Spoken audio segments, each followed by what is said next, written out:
જય માતાજી મિત્રો, હું છું મેહુલ ઝાલા। તો આજે આપણે ઘણા સમય પછી પાછો એક હું વિડીયો લઈને આવ્યો છું તમારી સમક્ષ।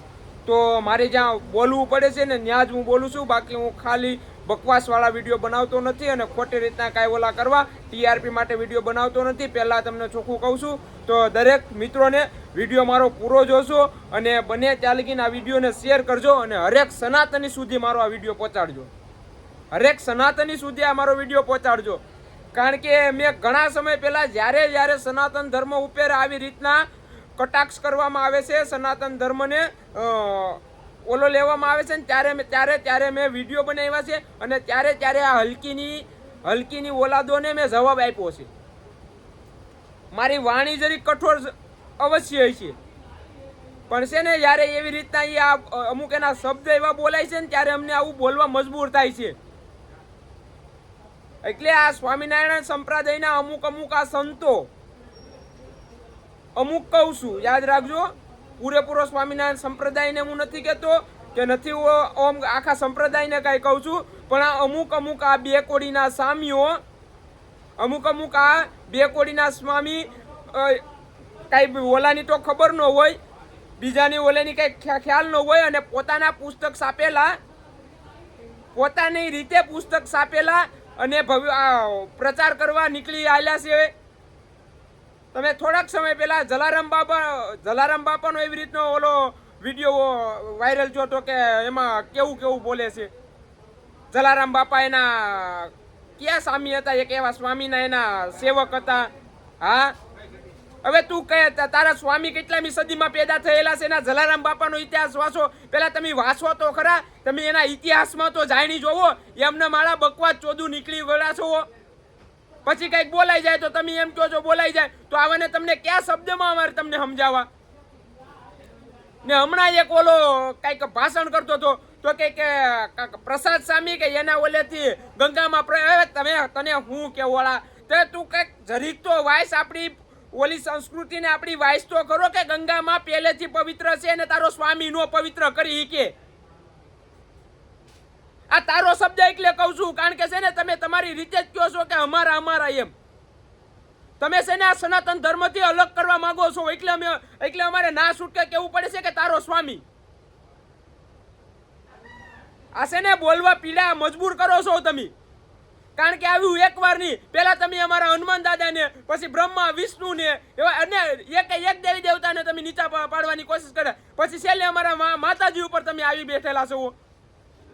એટલે શું તમે સનાતન ધર્મના પહેલા એમ કહો છો કે અમે સનાતન ધર્મની જાગૃત કરીએ છીએ, સનાતન ધર્મનો પ્રચાર કરીએ છીએ, અને એવા જ પાસે સનાતન ધર્મને નીચો પાડવાની કોશિશ કરી રહ્યા છો। હલકાવ તમે સંતો છો કે સંતોની નામે હું કરી રહ્યા છો એ જ ખ્યાલ નથી। જ્યાં તમારે જ્યાં બોલવાનું છે ત્યાં બોલો નહીં। તમારા સ્વામીઓ વિદ્યાર્થીને લાવે છે ગુરુકુળમાં ભણવાને, હું કામ કરાવે છે એ જોવો, ભણવાની નામે કેવા શોષણ કરાવે છે ને એ પેલા જોવો, પેલા તમારામાં ઓલું કરીને જોવો, પછી બીજાને સેવા કરતા દેખાડજો કે પછી બધું ઓલું કરતા દેખાડજો। પેલા તમારા આ સ્વામી છે ને હલકી નાવ, હું એમ કહું છું, એ હલકી નાવ છે ને એને પેલા તમે સુધારો। હવસના ભૂખ્યા છે ને એને કયો કે હવસનો ભૂખ્યો હોય તો ભગવો ધારણ ન કરાય। અને તમે પેલા ઘણા સમય પહેલા એક ઓલો બોલ્યો તો સ્વામી કે અમે જેવા તેવા બાવા નથી, અમે એજ્યુકેટેડ બાવા છીએ, પણ એ એજ્યુકેટેડ બાવા આવા છે ને, એજ્યુકેટેડ બાવા છે ને હવસના ભૂખ્યા છો તમે, એજ્યુકેટેડ બાવા। બતાવો ને અમારો ગિરનારનો એક સાધુડાનો એવો વિવાદ તો બતાવો। તમારા જ કઈક ને કઈક એક મહિનો નો થાય તો કઈક ને કઈક તમારા પુસ્તકો એવા ચિતરેલા છે કે કઈક ને કઈક દેવી દેવતાને નીચા પાડેલા છે। એટલે દરેક સનાતનીને કહું છું, દરેક હિન્દુ ધર્મ પ્રેમીને કહું છું કે આની ઉપર અવાજ ઉતારજો, નકર છે ને આ ધીમે છે ને પેલા આપણે બ્રહ્મા વિષ્ણુ મહેશ એની ઉપર ટિપ્પણી કરી, પછી આપણા હનુમાન દાદા ઉપર ટિપ્પણી કરી, પછી જ્ઞાન વાલી તો આપણા ગુજરાતના એવા મહાન ભક્તો થઈ ગયા એની ઉપર ટિપ્પણી કરવા લાગ્યા છે। આજે જલારામ બાપાનો વારો આવ્યો, કાલે બગદાણા બાપા સીતારામનો વારો આવશે, એવી રીતના કરતા જઈને આવી રીતના આપણા દેવી દેવતાને નીચા પાડવાની કોશિશ કરી રહ્યા છે। હવે આ કેટલી પુસ્તકમાં છપાઈ ગયું એ આપણને ખબર છે કે જલારામ બાપા સ્વામીની સેવા કરતા એ કેટલી પુસ્તકમાં છપાઈ ગયું હોય, તો જે કોરું જેનો માઇન્ડ હાવ કોરો હોય કે દાખલા તરીકે નાનું બાળક હોય 5-7 વર્ષનું, તો એને તો તમે જેવું સમજાવો એ જ સમજવાનું છે। એટલે આ છે ને આ પુસ્તકો આના છે ને ઓલું સરકારને પણ એક વિનંતી છે કે આની ઉપર કાંઈ કાર્યવાહી કરો અને આની ઉપર કાંઈ કેસ દાખલ કરો કે આની ઉપર એવી લિમિટ આવી જોઈએ કે કાંઈ પણ કોઈને ઇતિહાસમાં છેડછાડી ન કરે. બાકી તો કાલે સવારે ગમે એ કહે. એટલે બને ત્યાં લગીને આ વિડીયો શેર કરજો ને દરેક સનાતની સુધી પહોંચાડજો. અને આ સ્વામિનારાયણ સંપ્રદાય વાળાને ખુલ્લે કહું છું ને ઓલું કહું છું, તમારામાં દાગ છે તો તમારો પેલો અધિકાર હોવો જોઈએ એને અમે સવાલ ઉભો કરવાનો ને એવાને છે ને એવાને ઓલામાંથી બહાર કાઢી દેવાય. તમારી સંત સમિતિમાંથી એને બહાર કાઢી દેવાય. એવા હલકીના પેટના એવી રીતના જો ઉચ્ચાર કરતા હોય ને તો પેલો હક તમારો છે. તમે સનાતન ધર્મને હાચવીને બે હાસવો. તમે સનાતન ધર્મનું એક અંગ છે તો તમને ખ્યાલ પડવો જોઈએ કે ભાઈ આપણે સનાતન ધર્મને ઠેસ પગાડે છે તો આવાને આપણી સંત સમિતિમાંથી કાઢી નાખવો જોઈએ. આ તો તમે જ બે હાથ જોડીને ઓલું કરો છો કે કાંઈક ને કાંઈક મને એવું લાગે છે કે તમે આ સંપ્રદાય વાળા અલગ પાડ્યો છે ને, તમે આ સનાતન ધર્મને ઓલું કરવા જ અલગ પાડ્યો છે.